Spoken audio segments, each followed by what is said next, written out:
Di tengah dinamika kemajuan dan perkembangan dunia, Islam seringkali menjadi subjek perdebatan yang kompleks.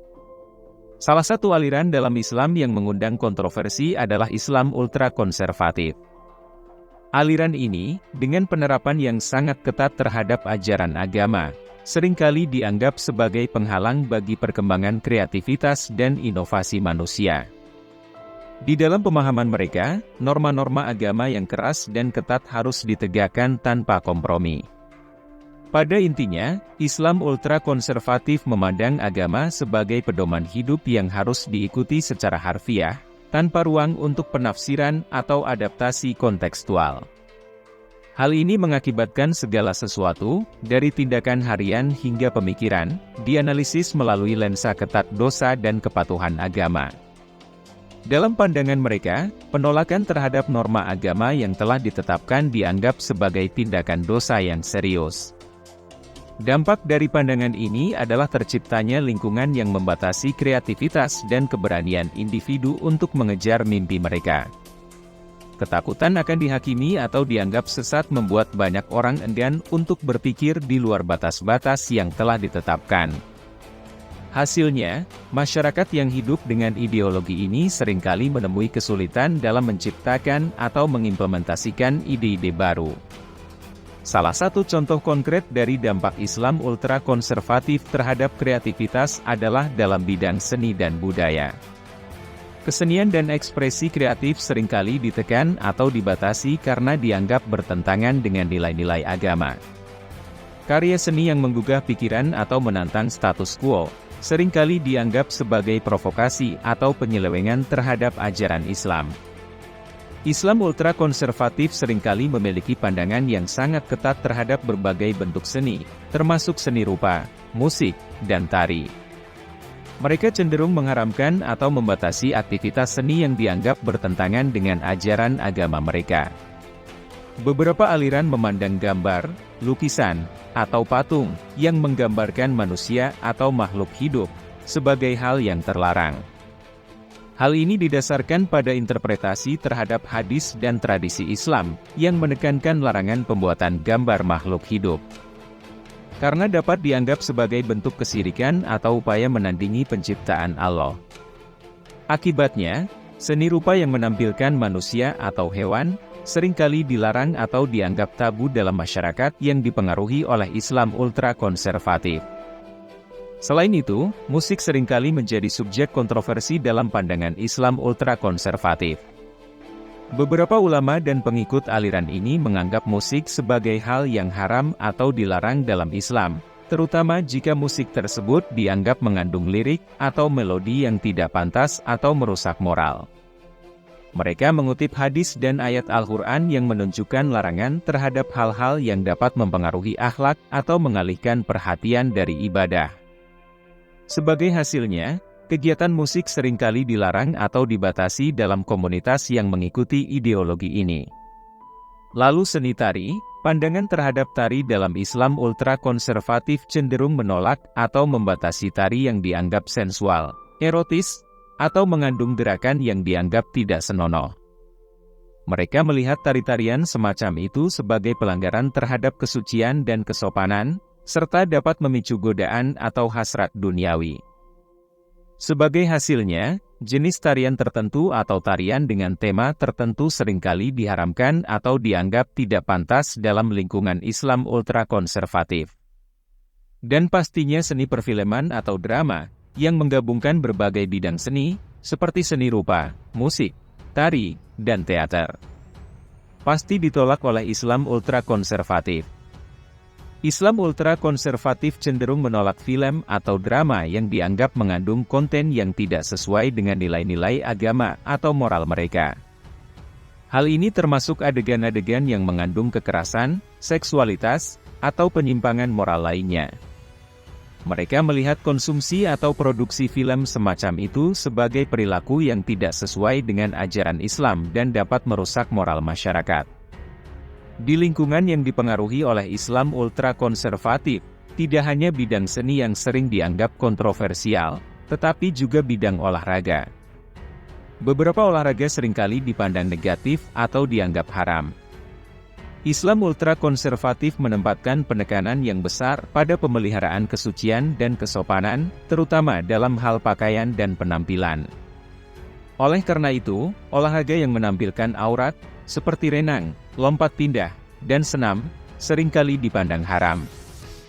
Bagi beberapa aliran yang sangat konservatif, pakaian olahraga yang tidak menutup aurat dapat dianggap sebagai pelanggaran terhadap aturan berpakaian Islam. Lalu olahraga yang dianggap sebagai pemborosan waktu, seperti catur, yang dianggap sebagai aktivitas yang tidak produktif karena menghabiskan waktu tanpa menghasilkan manfaat nyata atau mendekatkan diri kepada Allah. Olahraga seperti sepak bola seringkali dianggap kontroversial dalam lingkungan ultrakonservatif karena potensi konflik dan perseteruan yang dapat muncul, terutama dalam kompetisi yang sengit antara tim atau antar pendukung.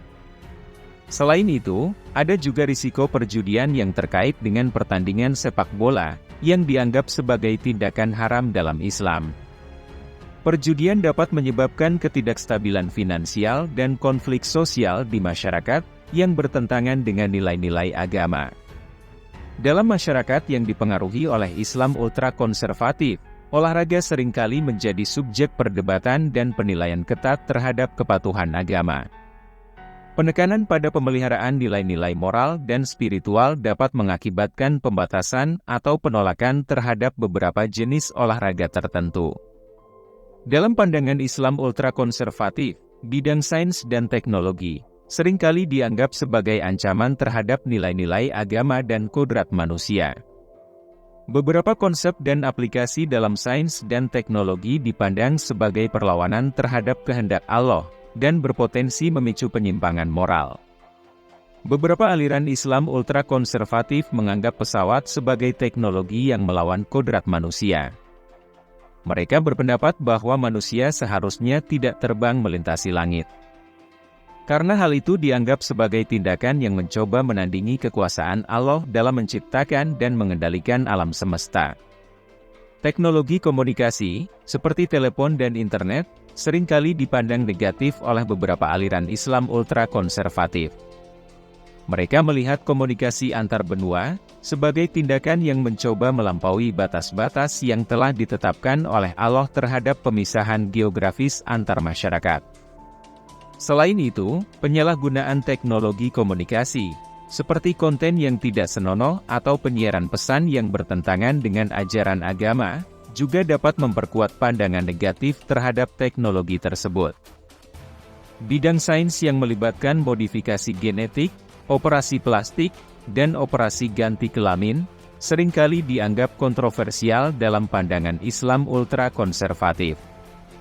Mereka melihat rekayasa genetika sebagai tindakan yang mencoba mengubah ciptaan Allah, dan memasuki ranah yang seharusnya hanya dikuasai olehnya.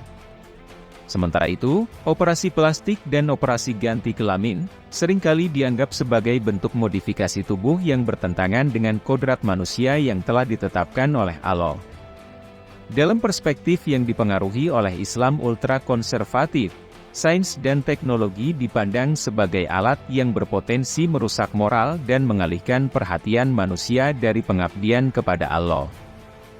Mereka melihat teknologi sebagai dosa atau alat setan yang terkutuk karena dapat membuat manusia lalai sebagai hamba Allah. Dalam lingkungan yang dipengaruhi oleh Islam ultrakonservatif, ada budaya yang menghasilkan pembatasan peran dan potensi individu berdasarkan jenis kelamin mereka. Hal ini menyebabkan dampak yang signifikan terhadap wanita dan pria, yang mengalami keterbatasan dalam ekspresi diri dan peluang pendidikan atau pekerjaan. Islam ultrakonservatif cenderung mendorong pandangan tradisional tentang peran gender, yang mengarah pada pembatasan peran wanita dalam masyarakat. Tugas wanita hanya dianggap sebagai pengurus rumah tangga dan ibu. Dalam lingkungan ini, peluang wanita untuk mengejar pendidikan atau karir sangat terbatas, dengan harapan bahwa mereka akan mengabdikan diri sepenuhnya pada peran domestik mereka di rumah. Wanita dalam masyarakat yang dipengaruhi oleh Islam ultrakonservatif, terbatas dalam ekspresi diri mereka. Hal ini termasuk pembatasan terhadap penampilan fisik, gaya berpakaian, atau kegiatan sosial yang dianggap tidak pantas, atau tidak sesuai dengan nilai-nilai tradisional Islam. Wanita terkekang dalam ruang lingkup budaya konservatif dan merasa sulit untuk mengejar minat atau hobi mereka dengan bebas. Wanita menghadapi hambatan dalam mengakses pendidikan tinggi atau peluang pekerjaan yang sama dengan pria. Karena pandangan yang menekankan peran utama wanita dalam rumah tangga. Membatasi pilihan pekerjaan yang tersedia bagi wanita, dengan beberapa bidang dianggap tidak pantas atau tidak sesuai untuk mereka. Di lingkungan Islam ultrakonservatif yang ekstrim, kehidupan wanita muda yang belum menikah sangatlah terbatas dan terkontrol. Wanita muda seringkali ditempatkan di rumah tanpa diberikan kebebasan untuk keluar atau berpartisipasi dalam kegiatan di luar rumah. Wanita muda yang belum menikah seringkali dipisahkan dari dunia luar. Mereka tidak diizinkan untuk bekerja di luar rumah atau mengikuti pendidikan yang lebih tinggi. Bahkan kehadiran mereka di tempat umum bisa dianggap sebagai pelanggaran terhadap aturan sosial atau agama. Wanita muda ini dipingit di dalam rumah, terutama dalam kamar mereka sendiri. Mereka tidak diizinkan untuk berinteraksi dengan orang di luar keluarga mereka. Hal ini bertujuan untuk melindungi kehormatan dan kesucian wanita, sesuai dengan pandangan yang sangat konservatif terhadap moralitas dan kehormatan keluarga. Wanita muda dalam kondisi ini seringkali hidup dalam ketergantungan penuh pada pria dalam keluarga mereka, terutama ayah atau saudara laki-laki mereka. Mereka tidak memiliki otonomi atau kebebasan untuk membuat keputusan sendiri mengenai kehidupan mereka. Termasuk dalam hal menentukan jodoh atau mengejar impian atau ambisi pribadi mereka. Bagi wanita muda yang hidup dalam lingkungan yang sangat konservatif ini, pernikahan dianggap sebagai satu-satunya jalan keluar dari keterbatasan dan pengasingan yang mereka alami. Mereka dianggap sebagai barang dagangan yang harus segera dinikahkan ketika mencapai usia yang dianggap wajar untuk menikah. Dalam lingkungan Islam ultra-konservatif yang ekstrim, kehidupan wanita muda yang belum menikah dipenuhi dengan pembatasan dan pengendalian yang sangat ketat. Mereka hidup dalam kondisi terpenjara di dalam rumah, tanpa memiliki kebebasan atau kesempatan untuk menjalani kehidupan yang mandiri atau mengejar impian mereka sendiri. Hal ini mencerminkan pandangan yang sangat patriarkis dan konservatif tentang peran gender, yang memandang wanita sebagai makhluk yang harus dikendalikan dan diproteksi oleh pria. Dalam pandangan Islam ultrakonservatif, fokus utama kehidupan di bumi adalah penghambaan kepada Allah. Mereka percaya bahwa tujuan utama manusia adalah untuk mengabdikan diri kepada Allah dan mengikuti ajarannya dengan tulus. Hal-hal yang dianggap tidak relevan dengan ibadah seringkali diabaikan atau bahkan dianggap tidak perlu dilakukan. Bagi Islam ultrakonservatif, kehidupan di dunia seharusnya dipusatkan pada ibadah kepada Allah. Kegiatan seperti sholat, membaca Al-Quran, meskipun tanpa memahami artinya, dan melakukan amal sesuai tuntunan Nabi dianggap sebagai kegiatan yang paling penting dan harus menjadi prioritas utama dalam kehidupan sehari-hari. Segala sesuatu yang tidak berkaitan dengan ibadah seringkali dianggap tidak relevan atau bahkan mengganggu dari tujuan utama hidup. Pandangan Islam ultra-konservatif cenderung memandang kehidupan Nabi Muhammad dan para sahabatnya sebagai model yang sempurna untuk diikuti. Mereka berusaha untuk meniru gaya hidup dan praktik-praktik keagamaan yang dilakukan pada abad ke-7 Masehi. Segala sesuatu yang dianggap bertentangan dengan praktek-praktek tersebut, dapat dianggap sebagai bid'ah atau sesat dan harus dihindari. Dalam pandangan ini, kehidupan dunia dianggap sementara dan tidak penting dibandingkan dengan kehidupan akhirat. Oleh karena itu, upaya untuk memajukan peradaban atau mencapai kemajuan teknologi dan ilmu pengetahuan seringkali dianggap tidak relevan atau bahkan membuang-buang waktu yang dapat digunakan untuk meningkatkan ibadah kepada Allah.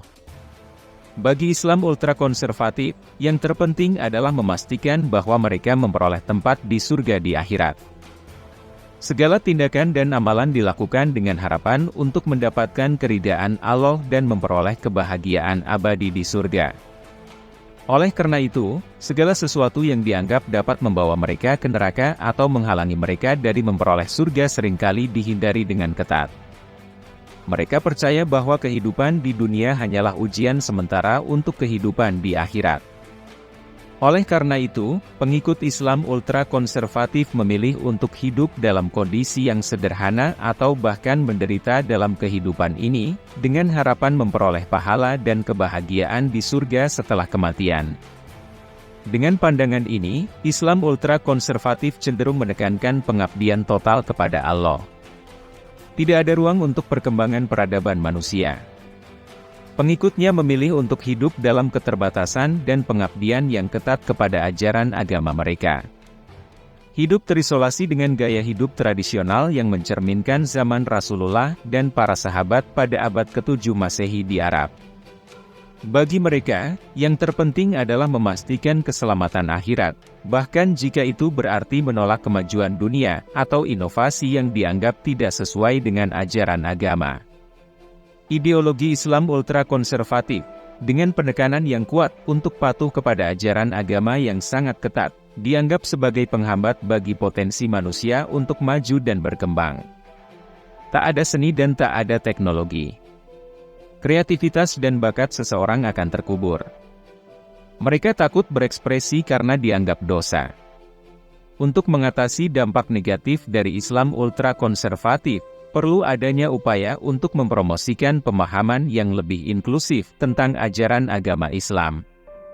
Ini termasuk penekanan pada nilai-nilai seperti toleransi, keberagaman, dan kebebasan individu. Pendidikan yang mendorong kritisisme dan pemikiran mandiri juga penting dalam membuka ruang bagi kreativitas dan inovasi.